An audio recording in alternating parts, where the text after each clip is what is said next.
Hi, this is John with The Evolving World. Today I'm doing a video on modifying my Fiat 500e. I like the car a lot, but it has a couple of little problems, as every car seems to have. So, what it is if you look at the measurement here in the front, it's about 3 inches or so. If you put your hand in here, you know, that's about the gap right there. And for some reason on this car, I can't figure out why, but there's a massive gap in the back here. As you can see, I put my hand in here, there's still about another inch, maybe 1.25 inches. Let's see what this thing works out to be here. Yeah, it's about maybe 4¼ inches in the back here. So 1.25 inches more in the back than in the front. And it looks kind of like it's jacked up or something, or like it's, I mean, that might work on a SUV or something, or a pickup or something, but you know, this isn't a pickup truck. It's kind of awkward looking to me, so we're going to try to fix this today. And I think I got the solution to the problem, and it's going to just require a little bit of labor and a little bit of modification up to the back spring, and I think we'll get this thing balanced out. Okay, so we're under the car here. So what I'm going to do is we're going to keep the existing shock absorbers and the existing spring. And what we're going to do is we're going to remove this guy, take that spring off, and we're going to cut it down. I think about 1/2 coil or so should do it. Should probably lower it about 1 inch and get it pretty close to being nice and level. And then we should be able to just put it all back together again. Oh yeah, we'll probably cut that bump stop off, which is what that kind of brown piece is, rubbery piece there. Probably cut that down a little bit so the suspension doesn't bottom out too much, but that should be about it. Should be a pretty simple procedure. Now it looks like it's about 7. Just under 7 right here. So I think with 1.25 inches, it would still be 5½ inches. That's plenty of space. So first thing we do is we take these caps off here. I just use a screwdriver with some tape on it. Just come right off. Loosen up these lug nuts, and then we'll lift up the car. Okay, so all I really need is a breaker bar here and a 17 millimeter socket. You can just break those bolts free. They're like torqued down about 80 pounds or so, 75 to 80. So they come off pretty easily with this. And then you're going to want to chock off the front wheels with something, and then should be able to jack away. You know, jacking points on the side, or our jack stand locations, are pretty much probably where that battery mounts right here, or actually I think there's a location right about here so that you can tie right into the frame. There's like little triangles right here, but they don't seem to line up with anything quite. Okay, so this looks like it worked pretty well. As you can see, I jacked it up right here at the battery mounting location, and then I put the jack stand down on the frame location right where it's supposed to be about. You can kind of see there's some marks right here, about 1 inch or 2 just towards the back of the car. There's a nice structural member right there, very rigid, solid. Got both sides up. I only got the wheel about 1 inch or so off the ground here, so 1.5 inches. So hopefully that's enough clearance to do the job. Okay, so I have the torsion beam supported with the jack. Put a little piece of wood on there. Make sure I'm not touching the battery. And now I got a 15 millimeter socket right here, and another breaker bar. And we'll pull this thing off. Okay, so after taking out the 15 millimeter bolt here, you just lower the jack back here, and that brings the suspension down. And now we should be able to just pull these springs. Oh yeah, look at that, they just pop right out. Oh, I didn't even know it was going to be that easy myself. And that's all you gotta do. So what we'll do is we'll cut off a half a coil and then cut this bump stop back maybe about a ½ inch or so, maybe an inch. And that should be it. Okay, so this is what it looks like off the car. So that was the orientation right there. I'm going to try to preserve that orientation. Looks like we have like a little rubber retainers right here.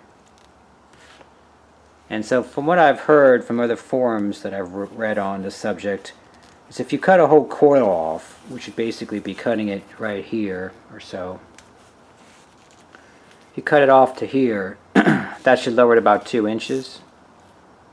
So what I'm going to do is I want to get it about an inch. That's all. I just want to level this thing out and get it looking nice and balanced like it should, instead of, and kind of lose the jacked up rear end, Starsky and Hutch style. Starsky and Hutch style back end look. I don't really like that jacked up rear end look, so I just want to level it out. I don't want to lower it anything more than that. So I think about a half a coil right here. Okay, so I think I got this side done. I ended up using a edge grinder to cut this thing off with a cutoff wheel. I tried using a reciprocating saw and it did not work at all. I mean, this stuff is like super high strength steel. I was sitting here cutting and cutting and cutting and it's like nothing was happening. So I ended up using an edge grinder with a cutoff wheel. That worked really well. And then I cut off the, not perfectly mind you, but I cut off the bump stop on the bottom here. I just used a, yeah, I did use the rip saw for that. So that's what it looks like afterwards. Okay, so put some tape on here. We're just going to use this one as a template right here. That way we know it's exactly the same. And that's our mark right there.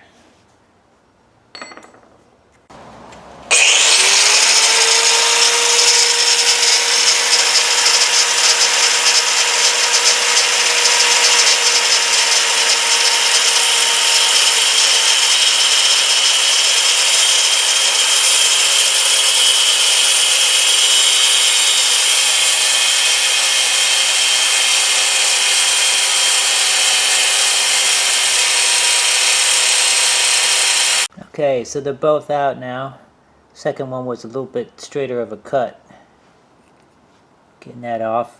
This came out a lot faster than the other one. I'm sure if I ever had to do this again, it would be a lot easier. Anyway, these are all the tools that I used. A couple breaker bars, 17mm, 15mm. Edge grinder with a cutoff wheel. Rip saw with a metal cutting blade, and then a torque wrench to put it all back together. And then of course the jack stands and the jacks. But anyway, let's put this back together and see what we got. Okay, you can kind of see, here's the beam axle right here. So I took the liberty of removing the bar that's in the back here. This thing.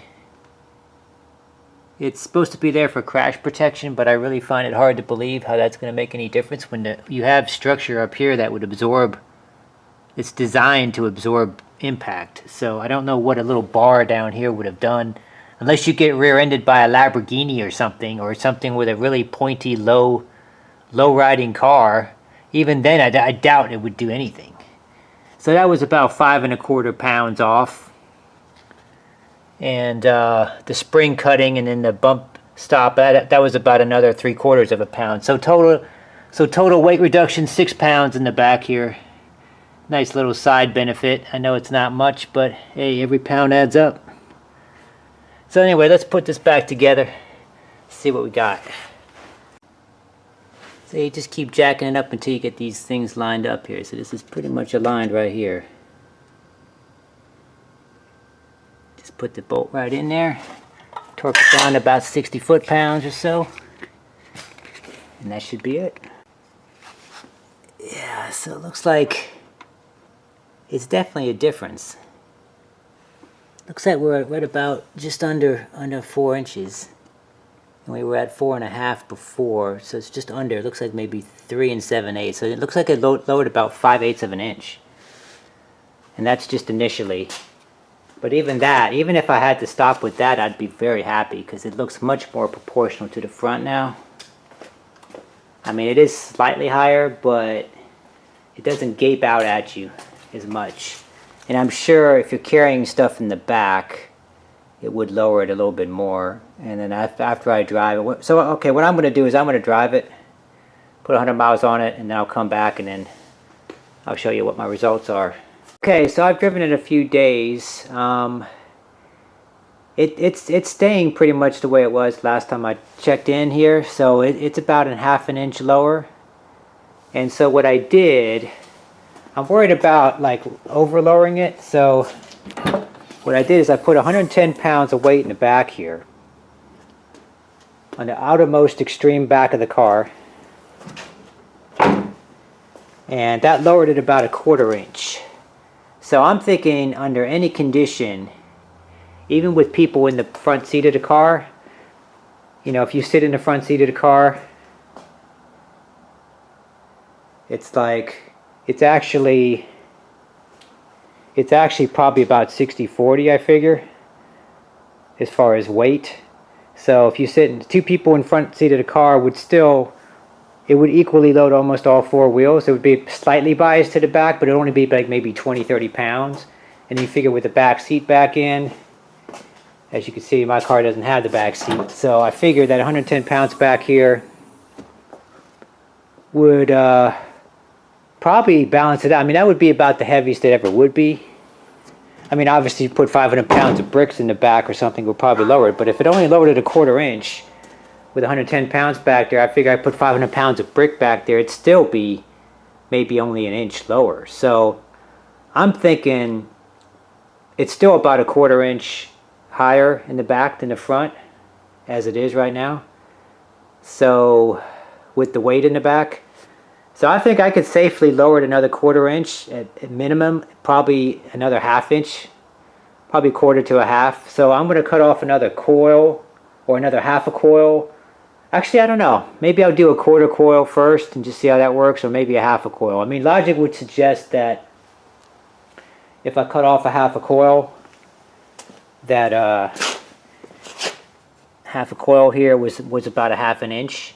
So logic would suggest if I cut off another ½ a coil, that might lower it another ½ an inch. But I don't. The last thing I want to do is I don't want to over lower it. That's the thing. So I definitely don't want to over lower it. So maybe something between 1/4 and a ½ a coil.